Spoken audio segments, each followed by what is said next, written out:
Hello বন্ধুরা, সবাই কেমন আছো? আজ চলে আসছি সময়ের বিভিন্ন হিসাব নিয়ে। কোন সময়কে কি বলা হয়? তাহলে চলো দেরি না করে ভিডিওটা দেখে আসি। ধন্যবাদ। 24 সেকেন্ডে এক ফলক,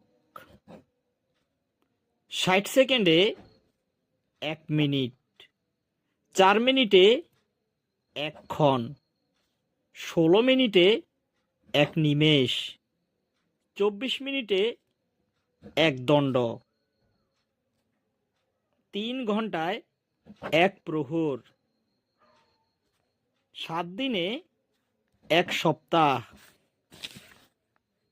15 দিনে 1 পক্ষ, 2 পক্ষ বা 30 দিনে 1 মাস, 12 মাস সমান 1 বছর, 12 বছরে 1 যুগ।